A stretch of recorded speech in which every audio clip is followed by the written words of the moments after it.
Over at DC Comics, the publisher's latest Flash run, written by Jeremy Adams, has managed to capture so many sweet and irreverent moments over with Wallywest. But the publisher recently embarked on the 1 Minute War, one of the biggest storylines in the comic book to date that saw the villainous Fraction come down to invade Earth and really wreak havoc upon the Flash's extended family.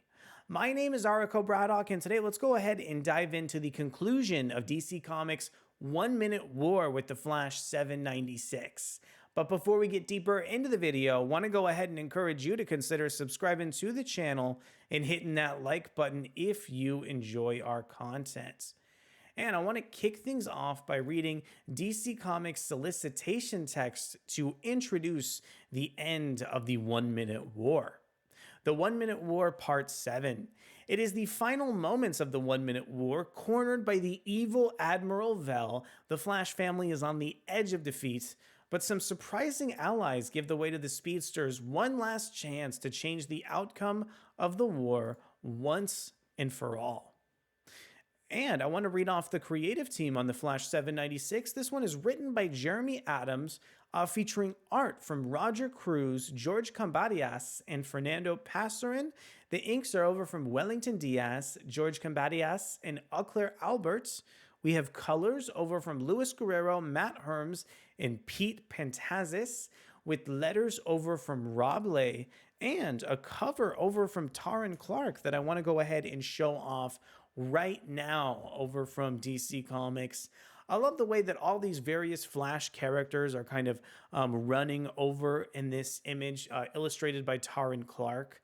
The Flash's 1 Minute War has really explored the entire Flash family. So, getting characters like Wallace, Barry, and Jesse on this cover, I think is a great indication of what you're going to see in the interiors of the story. Really do enjoy taking a look at some of the covers over from Taurin Clark, both at Marvel and DC.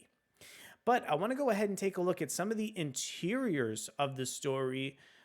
This page in the issue that we have up on the screen right now really kind of captured my imagination as a throwback to some of the earliest issues of Jeremy Adams' Flash, as well as Heroes in Crisis, and just reminded me of all kind of the great feelings I had on this title as a whole.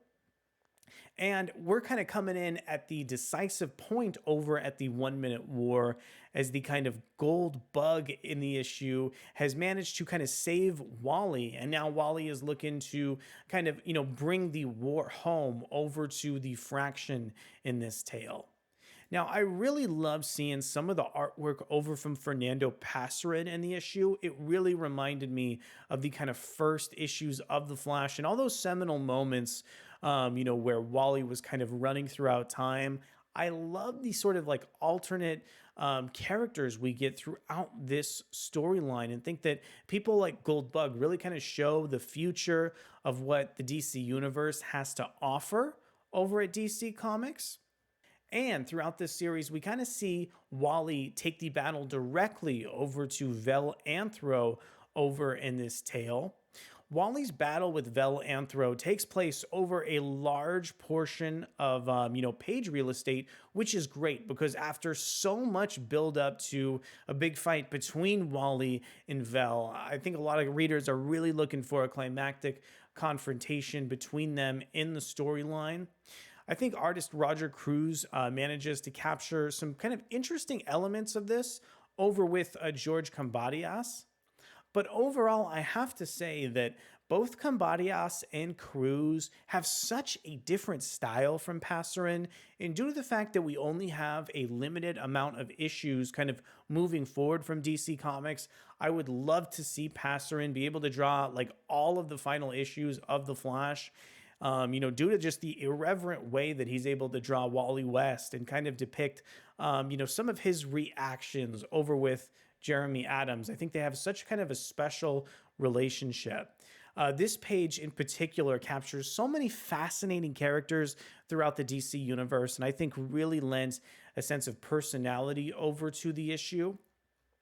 Now, even though I've enjoyed a lot of what the 1 Minute War has to offer, I think that Jeremy Adams has gone down a couple trouble spots in this tale. we've seen a couple of deaths in the 1 Minute War, and a lot of them have already been reversed before the end of the story. And, some of them are even kind of reversed over in this issue. And I just don't understand why Jeremy Adams would have kind of, taken these characters off the board when the larger plan was to introduce them just a couple issues later. I'm not necessarily against killing a character or bringing them back in a DC or Marvel comic book. I just think there's got to be a great reason for doing so, especially when chances are these Flash characters are so important that other writers are going to want to pick up the pieces and tell different stories. That being said, I'm definitely happy that Adams returned some of these characters over to the status quo towards the end of the issue, because if he didn't, these characters could have been so irrevocably damaged that it would have kind of changed the scope of the franchise at large. This kind of run as a whole started by reversing Heroes in Crisis. So I'm glad that there wasn't any sort of permanent continuity damage done over to Wally or the rest of the cast. Plus, I did love kind of that one page, also illustrated, by Pasarin, showing the full Flash family, kind of hanging out and enjoying each other's company, which is really just wonderful to see after the Flash's 1 Minute War kind of teased this status quo and then snatched it right out of the hands of readers, soon after. And also, I really like the last scene in the issue. I don't want to give away some of the characters who are in the scene, but I think it really kind of manages to capture that irreverent sensibility that is always present over in Jeremy Adams' Flash run. And I'm really excited about where this book is going to go next. I'm particularly excited about the concept of, Wally and Linda being able to return to a more back to basics story and to celebrate the rest of the Flash family, because I think that's always what made this run so special in the first place. While I do think the Flash's 1 Minute War has been a bit of a mixed bag, I'm honestly incredibly happy to see it come to a conclusion. I am so excited to be able to return to that really kind of just totally irreverent sensibility that Jeremy Adams has brought to the Flash series as a whole. And I simply just think that when the stakes were kind of increased, when the tone is a little bit more negative on this book, it hasn't really worked with me. But when we've tapped into those odd characters and seeing Wally's reaction to the various heroes always sort of, sparks one element of my imagination. I really hope that incoming creative team, Cy Spurrier and Michael Deodato, will kind of learn from some of the successes of this run and also pair Wally in some really kind of off-the-wall scenarios over with, fascinating DC Universe characters. I want to know from you, what are some of your final thoughts over on the Flash's 1 Minute War?